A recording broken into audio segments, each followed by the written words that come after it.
At the beginning of this year, I made a video talking about how great 2023 was going to be. There were so many bangers on the horizon. You had huge, epic RPGs, action-packed superhero games, atmospheric puzzle games, and a year that was so delightfully stuffed with creativity at every turn. Every month I was hit with great games, some expected, and some not so much. On top of the incredible game releases, we finally had the video game IPs we know and love start seeping into other medias, and to widespread praise. The Mario movie grossed $1 billion, that's with a B, $billion. Castlevania came back for another season and reminded people why it's one of the most consistently spectacular TV shows, and The Last of Us was nominated for 6 motherfucking Emmys. This year, more than any other, felt like when people started to find video games. Even more so than in 2020 when we were locked in our houses with nothing better to do. The way games have emerged into the mainstream is something I only would have dreamed of when I was like a 6-year-old kid going the wrong way on Mario Kart 64. So I'm not going to sit here and just bullshit about how good this year was. I need to back it up. I need to bring the beef. Oh, don't you worry. Tie those bibs on, because we got the beef and all the side dishes coming your way. This is my Video Game 2023. I liked almost every single game I played this year. Does that mean I'm a cheap date? Yeah. But does it also mean that this year was wall-to-wall with phenomenal video games?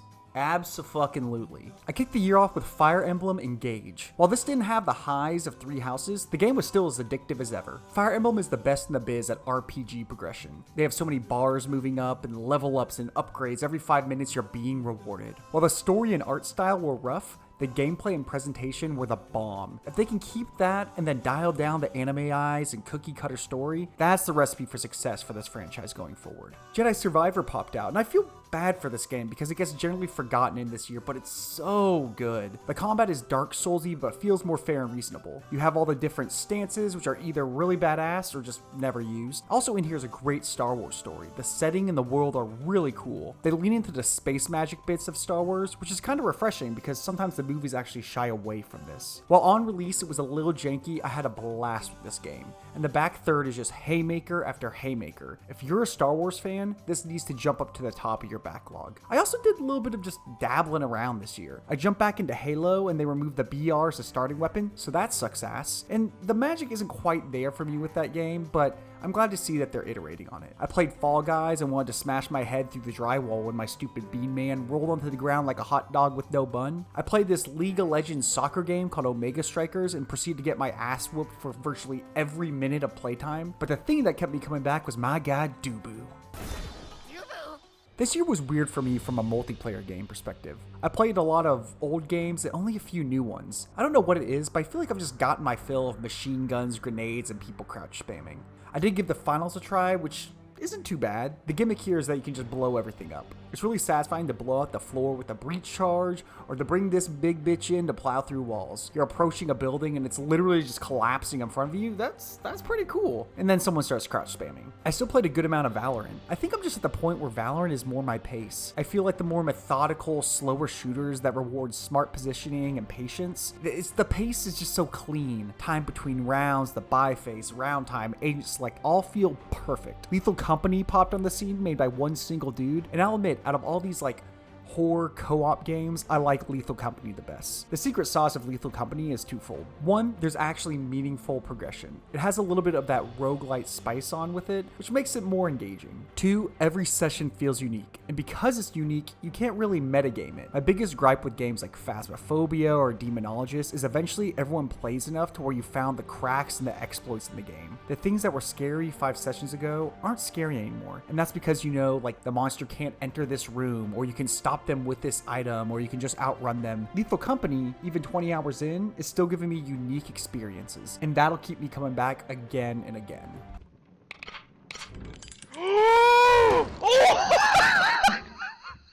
In a fucking stunning series of events, I played a lot of League of Legends this year for the first time in like 10 years. I fucking suck at this game, like really bad. And then I got kind of good.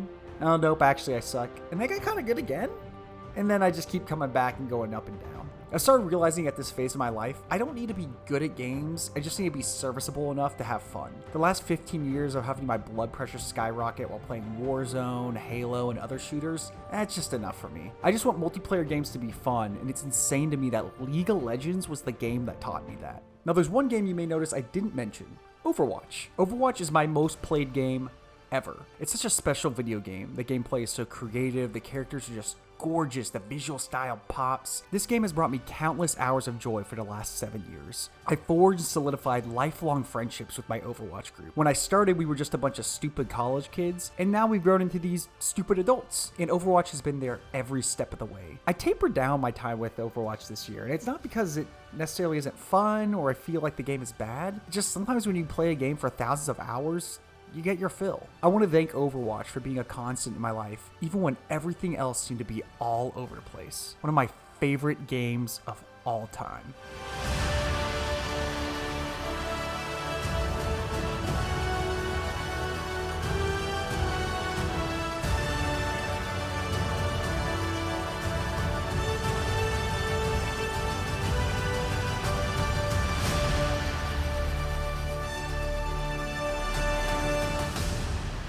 Though I did start playing it again like 2 days ago, and I think I may actually be back in on the game, but that's fine.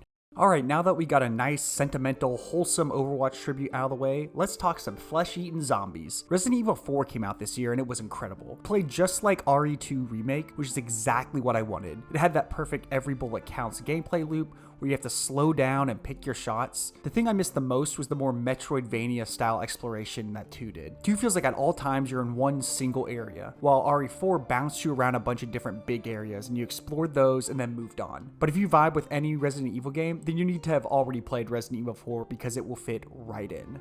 Then I jumped to Last of Us Part 1 Remake, which surprised the hell out of me. I don't know what happened, but for some reason I don't remember loving the first Last of Us. Like, the gameplay was solid, the story was really good, but I played it back in 2014 and I felt okay about it. When the show came out, I thought I would go ahead and give it another try, and I've never felt more wrong. The game is a masterpiece. The gameplay is so tight and responsive. You can feel weight and anxiety at all times. The environments are these labyrinths that get you all disoriented and stressed out. The story is so beautiful. The premise isn't anything new. Guy loses daughter, finds girl same age as daughter, treats her like daughter, they form strong bond like father and daughter. But it's the character writing and acting that is so spectacular. Everything feels like a slow burn, and all character moments are earned. So then I finished this game, and then I was like, wait, does that mean part 2 is also this good? Now remember in my 2020 in review video when I said I didn't need more of Last of Us? Yeah, okay, I was wrong. So I immediately turned around and started part 2.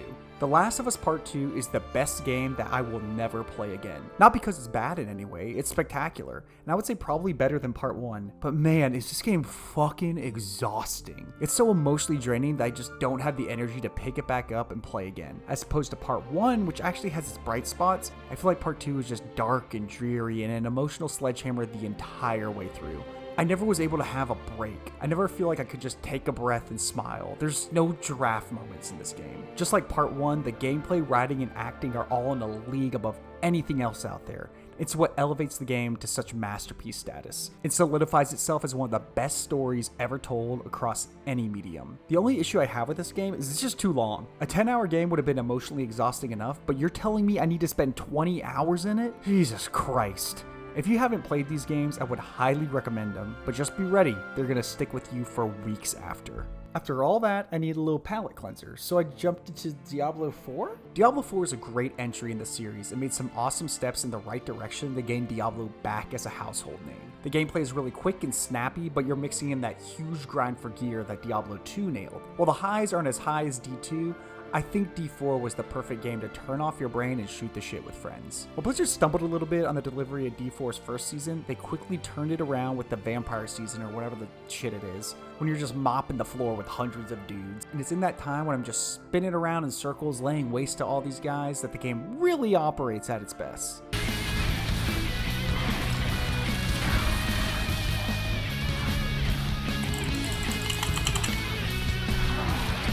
On a hardware level, you have the Nintendo Switch. The Switch is my ultimate travel buddy this year. I was fortunate enough to travel around, and this 7-year-old piece of hardware was a lifesaver. The thing about the Switch is, sure, it's portable, but really just the quality of games is out of control. I exclusively played Pikmin 4 my cross-Atlantic flight this summer, and it was a joy. This is the best Pikmin since the first one. This game did a great job of toning down the tedium of its predecessors, and making it less about running around looking for that last Pikmin you left behind before the sun sets, and more about solving puzzles and properly allocating the right Pikmin for the right job. Also, you get get this cute ass dog that I love to ride around on. Mario Wonder was another notable Switch banger. I don't think I loved it as much as everyone else, but it was still delightful as hell and insanely creative. There's a lot of Mario Odyssey energy here for sure. So each level has a Wonder Seed, and that puts some type of twist on the level. And no, it is not the same twist on each level. Every single level has its own unique gimmick. The music is great, the multiplayer is a fuck shack, the level design is masterful, and the elephant power-up changed my life.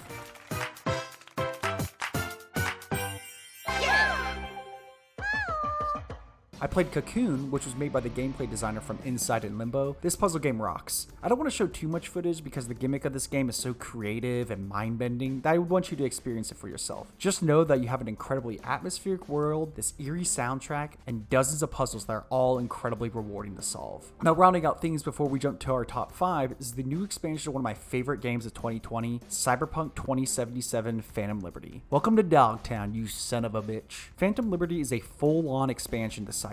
You get a full, dense area of the city called Dogtown. And Dogtown is such a welcome addition to Night City, and it fits in seamlessly. The story in this expansion is very campy in all the right ways. You bring in Idris Elba, aka Solomon Reed, who does a phenomenal acting job in this one. The one thing I really liked about Phantom Liberty is there's a lot of very meaningful choices in this expansion. There's so many chances you have to change the overarching narrative just by dialogue choices you make, which I actually felt was missing from the base game until the very, very end. When I finished Phantom Liberty, the narrative was so exceptional that I feel like it could have been the end of Cyberpunk's story, and I would have felt completely satisfied. Phantom Liberty took all the good stuff about the base game and left out most of the fluff, except for these stupid ass car missions that you have zero incentive to do. The gameplay still feels great, the world is stylish and beautiful. Even coming back 3 years later, I stand by my take that Night City is my favorite video game world ever made. It's so dense and detailed, you can see how much work was put into making this world feel alive. Phantom Liberty is the perfect swan song for Cyberpunk 2077. Sure, there's still some bugs and quirks in the game, but the things that CDPR have done over the last 3 years make it feel like their vision for Cyberpunk has finally been realized, and that vision is spectacular. On a personal note, this year's been awesome for this channel. I've had so much fun writing reviews, doing VO, talking to people in the comments, and all that good stuff. We even had 2 videos hit over 1,000 views with a Tears of the Kingdom and Baldur's Gate 3 review. So what does this mean? Absolutely goddamn nothing. I'll continue to review the games I'm playing and hopefully give y'all engaging and fun videos about the hobby we all love. But who cares about all that? Let's get to the thing we all care about when we clicked on this video, the top 5 games of the once-in-a-lifetime video game year 2023.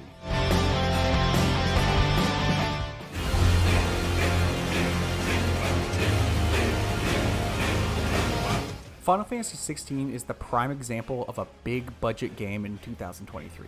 I mean, look at all this. How is this game only my 5th best game of the year? It's insane. I like that Square took the approach to this game where they just held nothing back and threw all their resources into this game. But also with that, they took the risk of turning it into a character action game. Final Fantasy 15 was already leaning that way, and in 16 they just said fuck it. Even though they try over and over again to be like, no, I promise it's an RPG, like look at all these numbers going up, see? The game's biggest flaw lies in its side content. It feels so shallow and unrewarding for like 80% of it. There's some nuggets here and there, but for the most part, FF16 is all about the main story, which is fantastic. They brought in Yoshi P from FF14, and they had him put together this massive high fantasy epic. Nothing in this game feels small. Everything is big as hell. These big ass icons smashing into the earth, blowing shit up, not caring about all the destruction that gets left behind. And even the game, it's like, hey, don't worry about that huge ass explosion you just dropped over there. I'm sure no one's hurt. Combat is a feast for your eyeballs, with a lot of potential for some great variety. This game gives you so many different tools to beat people up,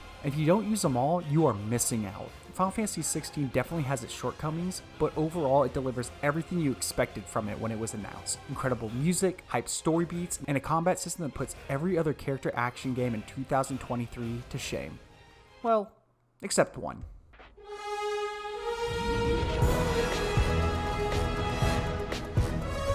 Spider-Man 2 is just a flat-out fun game, which is becoming the trend with Insomniac. Even if the story's a little funky in spots or the tech gets a little weird, like, you know, the time I became a spider box and swung around the street, this company's goal is to make video games that are fun as shit. and they've shown time and time and time again that they're up to the task. While Spider-Man 2 is a lot the same when compared to its predecessor, don't look at that as a knock. Instead, view it as a positive, because that means Insomniac can polish and iterate on a winning formula. They don't need to reinvent the wheel, because they already had it rolling down the street on the first try. The story is such a fun, unique Spider-Man story. I love that Insomniac has made a completely original Spider-Man universe. While you may notice some characters and villains, you don't necessarily know these versions of them. They have very different motivations and character paths, so even though I personally have read hundreds of issues of the Spider-Man comics, I still had my mouth open catching flies when some story beats happen. This time around you have two protagonists, which you think would cause issues, but I think Insomniac balances them really well. They do a great job of advancing characters off screen, so even while you're playing as Miles, you're building Peter's character, and vice versa. Sometimes VO and facial animation can get a little weird here, but it's only for a couple early scenes. Now Miles looks incredible from a visual perspective, and even more incredible as a character. I came into this game a Peter Parker fan, and left the Miles Morales fan. Then you have the combat element. Just goddamn, this shit is so good. There's the critique that Spider-Man 2's combat is just Spider-Man's 1 combat, and there's a lot of truth to that. Are you trying to tell me you don't want more of this, or this? Load me up with more of the same then. Truthfully, it's Spider-Man 1's combat with a few extra bells and whistles, but those bells and whistles are shiny and loud as hell. Especially this new move where I ruptured the spleen of this dude committing a Class A misdemeanor. I actually think the crown jewel of Insomniac Spider-Man is its traversal. No hyperbole, this game feels perfect when it comes to traversal. It's so responsive and snappy. I'm never fighting the game to get where I need to go. The flow of swinging, running on the wall, opening up the wingsuit to the wind tunnel, then point zip, hit that jump button that gives you the extra little boost. How the fuck can you look at this and not want to go out and pick up this game right now? The introduction of the wingsuit was exactly what this game needed. It's just another tool to really ensure you can keep that momentum going. There's something like almost romantic about swinging through the streets of New York. When you're in Midtown around dusk, the music is beginning to swell, you're zipping past all the cars and people, and yeah, you're doing these long looping swings. You get that momentum, that speed, and then you launch yourself above the building, and right as you hit the peak of your swing, all you see is the sky and the clouds. Mo fucking Spider-Man.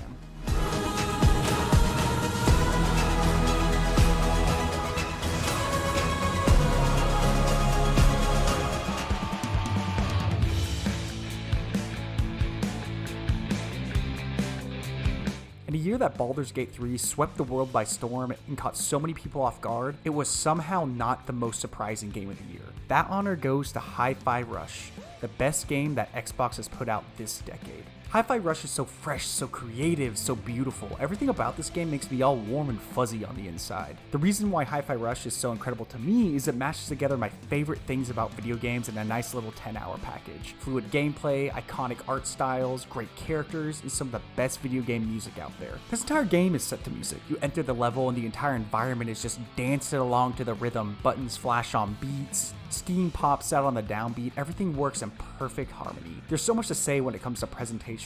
This anime art style with all these great costume characters. I feel like each character was put in that sweet ass anime style blender and created these dope character designs. Like nothing makes sense about Chai's outfit, but from a practical standpoint, who cares? We just want the game and the characters to look cool, and Hi-Fi Rush nails that. Combat is so deliberate and satisfying. Every move, every hit, every jump feels on beat.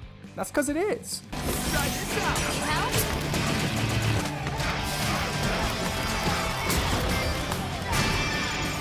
You're on your 100-hit combos and you look down and realize you've been tapping your foot and bobbing your head. And this is the only game this year that I really felt jump out of the screen. Your teammates are all jumping in and doing these swaggy moves, perfectly on beat. Everyone is hitting hero poses at the end of the fight. I love that at the intermission in fights, the you and 808 do a little anime style moves just to make you feel a little cocky. And all these aspects shine their brightest in the game's last act, which doesn't have a single down minute. We need more games like Hi-Fi Rush in our lives. Games that aren't afraid to try out something completely new and burst with creativity that can only be done in video games.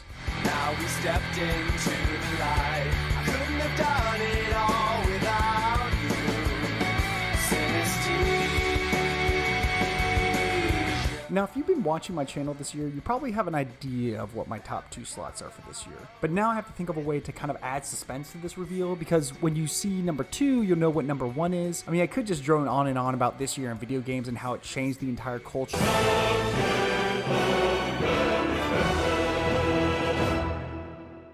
Remember when you were a kid and you'd play games and just try to do a thing in an attempt to break the game? Whether it's like kill an NPC like a shopkeeper, or you do a dungeon out of order, you steal something. You always had your imagination run wild thinking, man, if I could do this, that would change how I tackle this problem. But video games always tend to gently, or not so gently, nudge you in the right direction. Well, Baldur's Gate 3 says, nah, fuck that. You want to kill this dude? Go for it. You want to not recruit a companion? That's okay. You won't feel like you're missing out. You want to tackle the goblin camp by talking to some spiders and having them eat everyone? We got you covered. Baldur's Gate 3 has unparalleled freedom in video games. The ways you tackle a narrative is completely up to you. Even if you miss out on certain characters or story beats, the game never feels like it's punishing you for this. It celebrates all of its different options. Characters are living and breathing in this game. Voice acting and mocap are crispy as shit. Even that little side character that has like 7 lines can leave an impression on you, but it's the main squad that shines here. Baldur's Gate 3 is unique in that its party members' narratives are so strong and engrossing, you feel like a side character in your own game. Shadowheart and Asterion are the shining examples of this. I felt like I could talk through their problems and conflicts, but the resolution actually felt like it was owned by them. To use an example for one of my favorite games, I was Garrus and they were Commander Shepard. The narrative is the generation-defining piece of this game, but it's complemented by some of the most deep and versatile gameplay mechanics in video games. Just like its narrative, Baldur's Gate 3's combat and gameplay let you play completely your way. How you handle combat can be some insanely intricate list of 18 spells, debuffs, buffs, status effects, terrain manipulators, or you can just shove their ass off the cliff.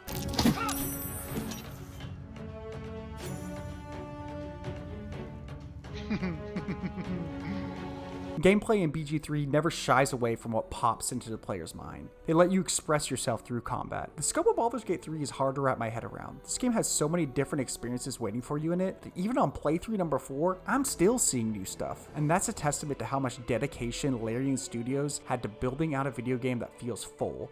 There are no cracks, there are no lulls, there are no oversights. This game is overflowing. I mean, there's a reason other video game companies have come out and been like, hey, but like, don't expect our RPGs to be like BG3 since that's like really big. Nah, fuck that. Every RPG I play is unfortunately just now going to be compared to Baldur's Gate 3. One of the best video games ever made.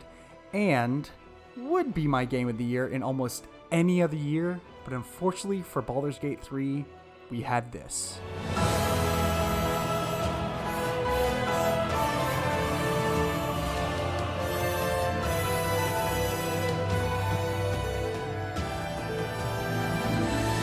I'm getting kind of emotional just thinking about Tears of the Kingdom. This game shouldn't exist. I don't understand how this game happened. I don't understand how they took Breath of the Wild and made it better in every single way. I don't understand how the game still captured my sense of adventure, even though it used the same map as Breath of the Wild. I don't understand how this game was able to unlock the creative parts of my brain with its building mechanic, a mechanic that dozens of other games have tried and failed to click with me. I felt the best way I can describe Tears of the Kingdom is it's just video game magic in its purest form. Every bit of this game is put on this insane standard of excellence that only Nintendo can do. Tears of the Kingdom excels because it's astronomical amounts of creativity, and that creativity comes from so many different parties. The game design is just so smart. Tears of the Kingdom, just like Baldur's Gate, loves to empower its players to play how they want. There are dozens of ways to solve problems, and some of the solutions are smart, and other times you're just throwing out your Ultra Hand and seeing what sticks. The way the game encourages making dumb mistakes to learn your lesson is so goddamn fun. I love how spectacularly I would fail while playing the game. Just making these monstrosities with my Ultra Hand that I'm like so sure are going to be a solution, and then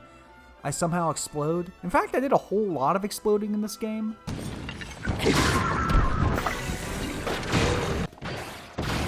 This Ultra Hand ability is the biggest achievement of Tears of the Kingdom. Basically, if you can think it up, you can make it happen. Just grabbing ons and ends from around the world and creating these little makeshift solutions. And just because it's janky doesn't mean it's wrong. Like I've said before, in Tears of the Kingdom, there's no wrong way or right way, there's only your way. Combat is the weakest part of this game, but even your creativity can help elevate this part of the game as well. Reversing shit, freezing stuff, making these crazy fused up weapons. I even created this death cart that I would use just to gun down these bokoblins in broad daylight. In fact, anytime I had one of my contraptions up and running, it was just on site with the bokoblins. The story is great, and in the top tier of Zelda stories. While the objective is to save Princess Zelda, there's so much more than that. Zelda as a character is much more front and center here. She tosses away the damsel in distress moniker and lives up to the title as the future queen of Hyrule. Ganondorf's ass is back after hitting the gym for a few years and just evil as shit. All your side characters are back and making me feel some type of way. Like, please don't do it. Don't hit me with the side-on motif. I can't handle it. I can't.